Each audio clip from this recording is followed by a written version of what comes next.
وقتی که دو همسایه جنجال شدن پیش رسول اکرم آمدن برای آبی جویبار ای بدری باغ ایش میگذشت جنجال شد. حضرت گفت چوا آب من میکنی؟ تو کی که آب من میکنی؟ در اسلام هیچ کس حق نداره آب من کنه. گفت من بدری باغ گذره. گفت فردا وی اعلان کرد که این انسان که خیش رسول اکرم پشتیش گرفت. آیه مبارکه قرآن آمد که پیغمبر هر کسی به حکم تو راضی نیست کافره. کسی به حکم رسول اکرم به زندگی رسول اکرم راضی نشود، به امر رسول اکرم تسلیم نشود وی حال ایمان نداره. برادران، پیغمبر ما خوشبو بود، پیغمبر ما ریش کلام داشت، پیغمبر ما لباس سفید و سبز دوست می داشت، پیغمبر ما رو موی سرش لخچه باری سیاه از بالای گوشاش مگه کشال بود. حتی که حضرت ام سلمه مادر ما گفت ای که خوراکخوری رسول اکرم دوست می داشتم. چگونه بود خوراکخوریش؟ در پای چپش تکیه میکرد. هیچ محل به پهلو پادراز رسول اکرم ندیدم که اوقات خوره. در پای چپشان تکیه میکردن، خشان میپرتافتن. همین گونه نان و خوراک میخوردن که صدای نفساش من میفهمیدم. همخیل خوراکخوری تازه داشتن. حتی مغزای نان چینده میخوردن حضرت. حتی خوراک کاسش میدید و میگو همین خیل میخوردن که میگفتین نو ای آبی چشم تازه کر آمدگی. یگان محل ندیدم که در خوراک درشتی کنن و یگان بار ندیدم که از دهنشان بوی بدی خوراک بیاید مثل چسناک پیاز میاد. این بود میگه اخلاق رسول اکرم. برای همین وقتی پیش تو محاکمه میبیاین، وقتی پیش تو صحبت میبیاین، تو برای اونها فتوای اسلام امر خدا را گپ میزنی، اینها راضی نمیشن، اینها قبول ندارن. و یسلم و تسلیم، اینا تسلیم نمیشن. میگه نه اینا میگه ایمان ندارن. ولی کسی که بر رسول ما خداش خواه که ایمان داشته باشه باید قضای رسول اکرم قبول کنه، باید فتوای پیغمبر ما را قبول کنه، باید حدیث های رسول اکرم قبول کنه، آیین او را قبول کنه. اگر ایره قبول نکنه عزیزا، حالی وی میگه شما مومن نگوی، مسلمان نگوی. فلا و ربک ولا یؤمنون. او را خداشناس ندانه. کدام خداشناس دانه؟ وقتی بین شما در شجره و جنجال میشه و میبیایه، این رسول الله قطعی آیینش برای شما جواب میده سوالات آنده و شما با قبول نمیکنه، قانع نمیشه، قبولش نمیکنه، رد میکنه. این ده میگه شما اختان اهل ایمان ندانه. و یسلم و تسلیما، ما باید قضای الهی ده و قدر الهی ده راضی باشیم. حضرت علی درباره تقدیر گپ میزد که دیوال کفیدگی بود جمید، ایتگی دیوال گریخت. با گفتن نه ساده علی آخه دیوال جو قدر تقدیر ده بحث کردستی، چی به میگریزی وقت تقدیر ده ایمان داری؟ گو ای تقدیر به سوی تقدیر میگریزی. اما گریختن هم ده تقدیره، اما گریختن هم در تقدیره. ای سیل دور شدن هم در تقدیره. ایمو بیماری هایی که مسکه میگرفتیم همو هم در تقدیره. یگان جای تقدیر بیرون نیست. فقط ما کوشش کنیم که در چیزی که امر خدا نیست او هم در تقدیر مونه. در او چیز امر خدا نیست او احتیاط کنیم، برای ریسک کار کنیم، نه که حریص نباشیم. جناب پیغمبر صلی الله علیه و سلم میگفتند که الفقر فخری. پیغمبر میگه که فقر کمبغلی فخری منه. ای در دیگر حدیث چون گفتند که مسلمانی فقیر مسلمانی کامل شده نمیتونه. این دو حدیث جنگ میشه که در این حدیث گفتند که پیغمبر فقر فخری منه، در این حدیث گفته که مسلمانی فقیر ایمانی کامل نداره. او بیچاره در این نمازش نمیدونه زندگیش ای کجا گذاره، اما روزاش هم ای کجا گیره، بیگا میره ای کجا کنه، چیکار کنه بیچاره. همین آدمی فقیر دست به چند کار میزنه، چخیل میشه. این پیغمبر خدا گفتن که فقر منه معنیش اینه که بنده چیزی که تو داری این ابدی ندان، این فقیری. این خیلی نیکی آخه لباسی خشرونه پوشو، دوخی خشرونه زن، اوقات خشرونه خور، خانه خشرونه، این نیست. این نیست عزیزا، این نیست. یعنی چیزی که داری امور ابدی ندان. ماشین ابدی ندان، رفیق ابدی ندان، پول ابدی ندان، خانه ابدی ندان. همین فقر گفته فقری منه.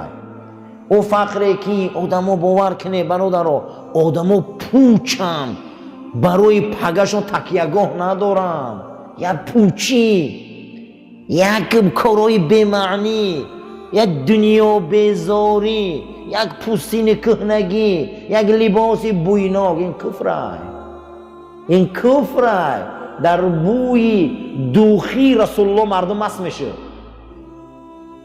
در دندانهای رسول الله را تماشاش صحابه مست میشه. از این انس ابن مالک میگه گفت دندانهای رسول اکرم رنگ جاله سفید بودن، ریش حضرت بالای کنده سینه‌شان را پوشانده بود، کرته های کرباسی میپوشید، میگفته که پهلوان در بین صحابه. یگان مراتبه مویله بی رسول اکرم ما ندیدیم، مویله باش تراشیدگی بود. مسواک چوبش میدیدیم که در بالای گوشش رنگ استاهایی که قلم میمونن هم خمونده بود. هر باره که میدیدیم مرغ چوجه مرغ رفته ای بازار خریده آورده، خودش کلان میکرد، با دست پروری خودش همو چوجه را میخورد، حتی که گوشتی همه بازاری در میل میکرد. بسیاری وقت خوراکی هاشو میدیدیم ای شطوری خودشان ای شیری همون بود. حتی که عایشه مادر منو میپرسید روزی که عایشه دوخی داری؟ دوخی های من تمام شده. عایشه مادر من میگه نه ندارم، منم تمام شده گه. معلوم میشه که در اسلام دوخی مردکی زنکی نداشته. این حدیث معلوم میشه که در اسلام دوخی مردکی زنکی نداشته. اینا رو همین مدل یوروپ رو آورده بدیم. ندارم فرستاده خدا یگان کرته داره که نه دوخی زده باشه. بله دارم، هوای بیار میگه همون رو میبیاره در آب تر میکرد میجفید، همون آب در دیداراش میمالی به مسجد میره. غنیم بود تقدیر، ان این ای قضا، ان این ای الگو، ان این ای نمونه، همه میده تقدیر ای. ان الله طیبون، خدا خوشبو های و پاک میداره خوشبوها را. حدیث صحیح های، خدا پاک های و پاکیزگی را دوست میداره. برای الله جل و علا شانه فلا و ربک ولا یؤمنون حتی یحکموک فیما شجر بینهم. نه ولی میگه مسلمانی کامل نشدیم، حالی ایمانی کامل ندارم به خدا یگانه حبیبی من محمد صلی الله علیه و سلم. اینا رو تو مسلمان ندان، اینا رو حال صاحب ایمانی کامل ندان. کدام وقت اینا ایمان دارن؟ وقتی بینشان در نظام میخیزه، جنجال میخیزه، خرخشه میخیزه، تو پیش تو میبیایم، پیش آیین تو میبیایم. وقتی خدا و رسول در این مسئله گپ میزنن، اینها قضاشان میفهمن و یسلم و تسلیم و میگن ما در قضای الهی تقدیر راضیم. انمی گپ نگوان حال ایماناشون پره نیست. کدام وقت ایمان پره میشده؟ قضا و قدر در راضی شدن در کاره، تقدیر الهی در راضی شدن در کاره. کسی که در تقدیرش راضی نیست، کسی در قضاش راضی نیست، اینا نغزدانه که تسلیم نشود در امر رسول الله و انسان حال ایمان نداره. همین هم در درون قضا ها، این بیرون نیست. خدا بعضی حالات در عمر آدم، رزق آدم وظیفه دار به دعای مظلوم پدر و مادر کرده. همین دعای پدر و مادر میگیره آدم یا نه؟ دعای مظلوم آدم میگیره. همین هم در تقدیر خدا وارد کرده. حضرت رومی میبیاره که ارواحش نبارم که یا باغبان میگه باغی خوبی انگور انجیر داشت، یک دوز میدرویم بالای انجیر و انار میدروی خوردن میگیرن و میگه ای فلانی باغی من نیاخی فرا این چی ظلمی از حقی من؟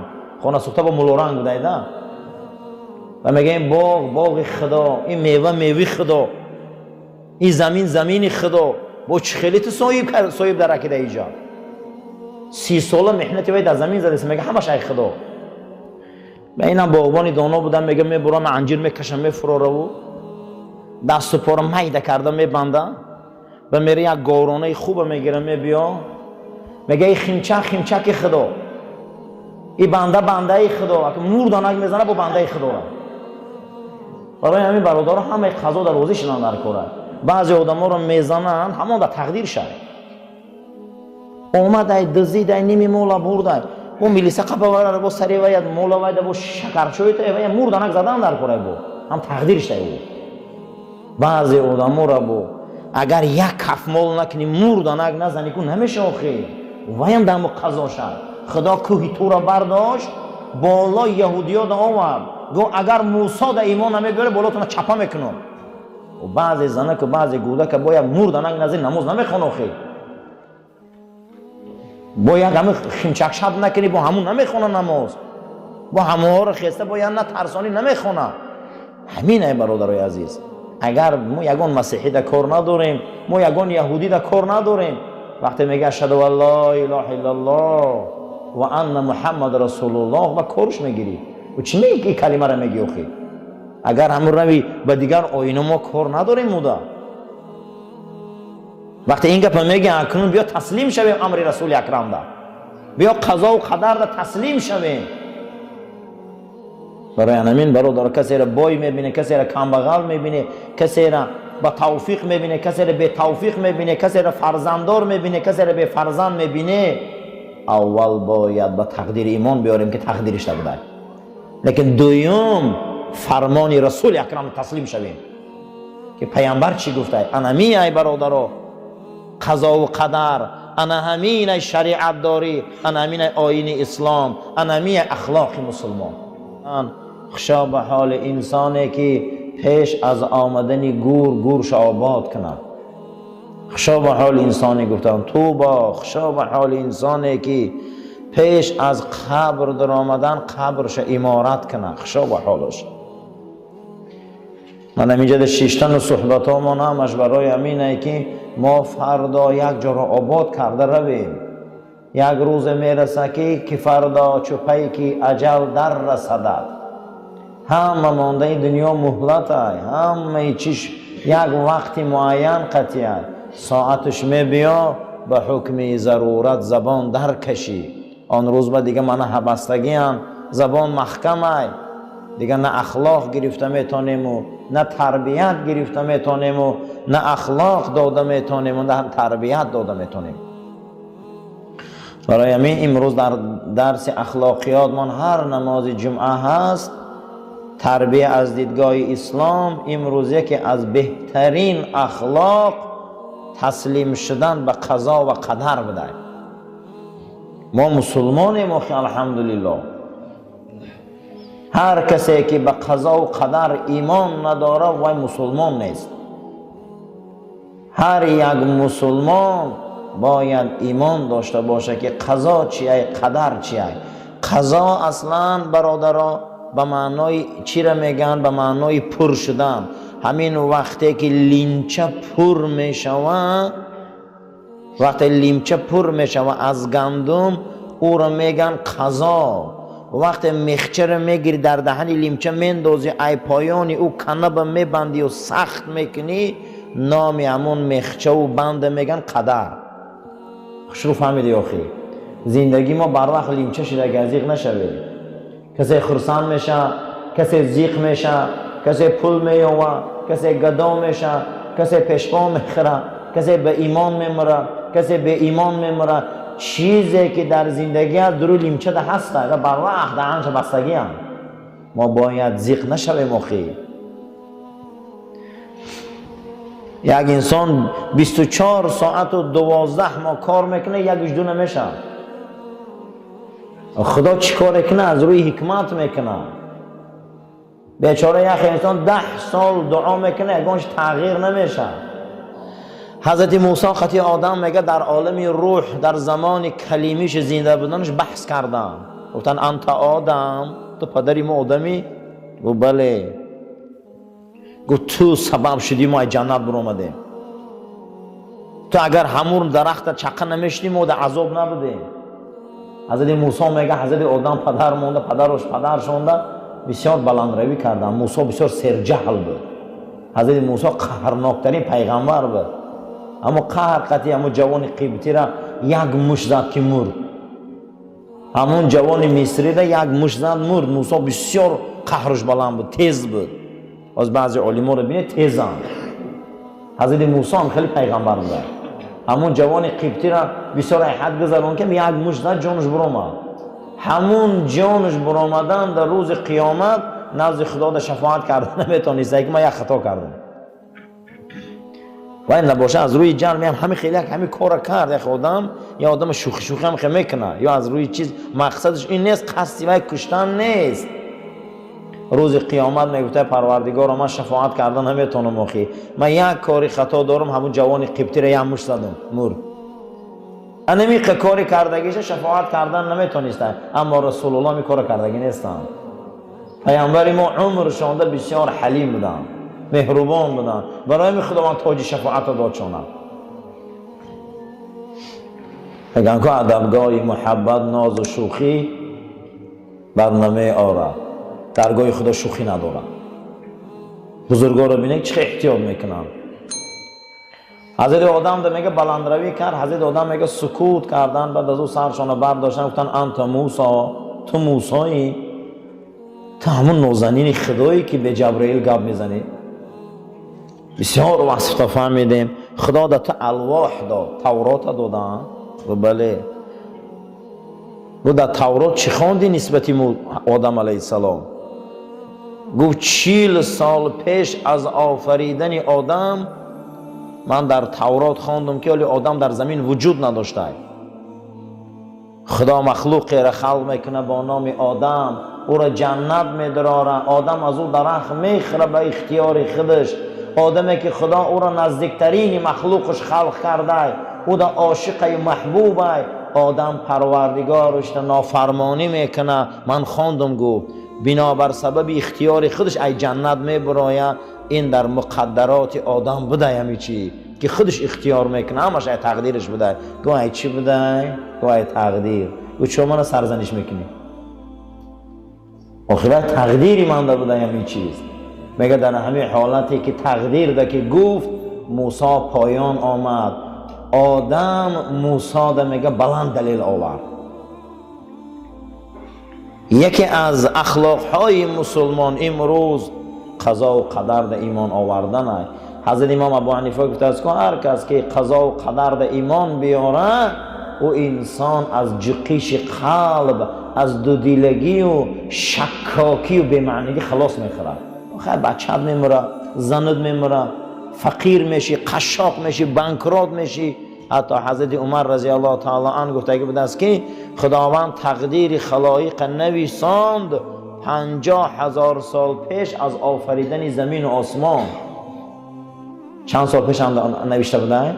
50,000 سال پیش از آفریدن زمین و آسمان تقدیر خلایق نوشته بوده است. حتی یک خندیدنشان گفت، حتی که یک غمگین شدنشان هم نوشت.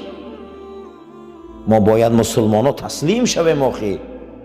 تقدیر وصفه مجبوری نیست که مثال عبدالله همین روز مسجد می بیایه حتما نه. وصف کرده که عبدالله فلان سال به دنیا می بیا، انم خیلی مسجد بنیاد می شوه، به اختیار خودش مسجد می بیا، به اختیار خودش در صفا می شینه. خدا در بین 18,000 عالم یگانه مخلوقی که او را اختیار داده ای آدم است. غیر آدم یگان مخلوقش اختیار نداره. ما دا اختیار داده گه خدا. دیگر هر یک او را خداوند با واسطه گن اداره میکنه. با واسطه چی اداره میکرده؟ یا شیر میبیا، چند بچه میمونه، چند زن میگیره، چند قدر آهو را میخوره، چند قدر حیوانات میخوره، کجاها را میگیره، راهبری میکنه، بچه دیگر جاندارا را میکشه. کارش درسته، یگان کارش خطا نیست. فردا نزد خدا دم جوابگری نداره و ایوی گن کار میکنه. اما آدم نه، یا هر قدمش جواب میده، برای که آدم ده خدا اختیار دادگی، گن دادگی نیست. برای همین ما جنت داریم، دوزخ داریم. آخی یکی از بزرگترین اخلاقا نزد پروردگار ده این تسلیم شدن چی بوده؟ تقدیر، قضا. قضا اصلا چی بوده؟ به معنای پر شدن. به معنای چی؟ پر شدن. همین لیمچه را گندم میگیری پر میکنی و به دانش چیکار میکنی؟ مشت میکنی. بعد میخ خیلی میدراری، ایتگی میخ کنه با چیکار میکنی؟ تاب میتگی گندم نریزه. همون میخ کنه با عرب تقدیر میگه. قدر اصلا انتهای شیء. من همین ورق دیدم، من همین قضا. ورق. از اینجا نقطهش سر میکنی به این نقطهش میبیایی، این نقطه به این نقطه تقدیره، یعنی که تمام شدمیم. درونی سفیدی و نوشتن گیره که میبینی ایره قضا میگن، یعنی خدا ما را بر وقتی قضا و قدر کرده. اگر لیچه ما را بستگی او ما کی به دنیا میبیاییم، چی میخوریم، چی میپوشیم، چی عمل میکنیم، چی حرکت میکنیم، در آیین ما مسلمان ها همش ای جانب خدا هست. فقط ما او را کسب میکنیم. حتی که یک انسان میخیزه لبش میماله، یک انسان میخیزه سرش شانه میکنه، همه این خدا قدر کرده گیه، این تقدیر کرده گیه. این فقط خیزه همیه را کسب کردیسته، این بر وقت خدا خلق کرده گیه. ما میخیزیم میریم تورات کردیم آمدیم در این شام شیشتیم، این خدا بر وقتی خلق کرده گیه. ما کسب کردیم میرم، ما آفرنده فعلا نیستیم، ما هیچی نیستیم، ما فقط اداره میشیم ای جانب او. کسی انمین ده ایمان بیاره برادر او اخلاق اسلامی داره، او مسلمان های. کسی گوه که نه همه این بنده می آفره و ای دین می برو. ما رنگ دیگر فیلسوفا و دیگر دین مقصد دیگر آینای به معنی اقباری نیستیم که ما خما می آفریم همینه، همه این الله می آفره. ایره می گفتن چی؟ قضا و قدر. یکی از بلندترین اخلاق مسلمان ایمان داشتن به قضا و قدر بوده است. امروز لقمه گرم خوردی، خانه داری، در داری، ماشین داری، توفیق داری، هدایت داری، پیشروی داری، نعمت و بزرگی داری، این در تقدیرت قضا کرده بوده خدا تو را، قلم رفته بوده. اگر نداری، فقیری داری، بیماری داری، رنج داری، مصیبت داری، هیچی نداری، این دم راضی شو بنده که این قضا در رفته بوده است. از همه چیزی بد در قضای الهی این حرص است. چه عزیزان؟ حرص. هر کس باید برای زنش کار کنه، برای کودکش کار کنه، برای زندگیش کار کنه، باید حرص داشتگی باشه. این کفره. معنی حرص چیه؟ تشنه بودن، هیچ محبت چه دنیا نمیکنه. حرص چیه؟ ما را از طاعت دور میکنه، از خدا دور میکنه. این هم در تقدیر است. میگه خدا این در امر نکرده، خدا زن آفریده، امر نکرده که به نکاح خوش شو. خدا ما را آفریده، امر نکرده که پیش مرد دست دراز کن که تر زهرآلود کنه. خدا کژدم خلق کرده، تقدیر ما را آورده، امر نکرده که رو دست در او زهرآلود کن.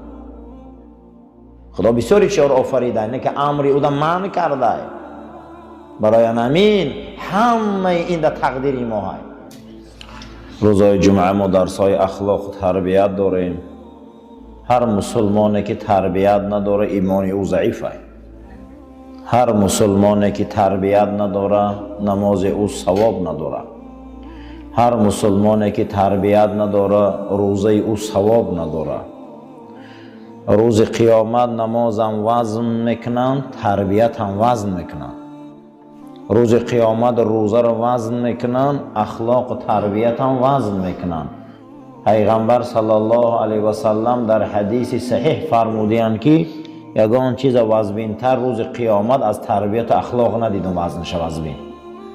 نماز نگفتن، حج زکات نگفتن، تربیت گفتن. خشا به حال مسلمانی که اخلاق و تربیت بلند داره. کنونت که امکان گفتار هست بگو ای برادر به لطف و خوشی. امروز خدا زبان ملایم کرده گپای نغز گوی، گپای خوب گوی، یا گپ گوین که پگه در کار شوه. بسیاری گپا آدم در دردی سر میشه. کنونت که امکان گفتار هست بگو ای برادر به لطف و خوشی. گپای ملایم آهسته آهسته گپ زنیم، گپای خوب گپ زنیم، از اخلاق و تربیت گپ زنیم، از مدنیت انسانی گپ زنیم که فردا چپایی که اجل در رسدد خاناخواه هممون میگذاریم. امروز های فردا های بیگاه های 1 سال های 10 سال های 50 سال های هیچ کس در این دنیا برادر ابدی نمیمونه که فردا چپایی که اجل در رسدد همه ما از دنیا میگذاریم. به حکم ضرورت زبان در کشی آن روز ما ضرورت داریم، دیگر گم زدن نمیتونیم، دیگر ما نصیحت کردن نمیتونیم، دیگر این خیل صفای نماز شیشتن نمیتونیم. پروردگار ما را یک توفیق هدایت ته که تقدیرامون ایمان بیاریم، قضاهامون ایمان بیاریم، حکم رسول الله دا ایمان بیاریم، حدیثاش دا ایمان بیاریم، شریعت دا ایمان بیاریم، تا این که قضا و قدر ما فردا نزد خدا دا ارزشمندترین قضا و قدر باشد. اللهم ربنا آتنا فی الدنیا حسنه و فی الآخرة حسنه و قنا عذاب النار و صلی الله تعالی خیر خلق محمد و علی اصحاب الاجمعین. آمین یا رب العالمین. صفاتنا راست گیره، تلفوناتنا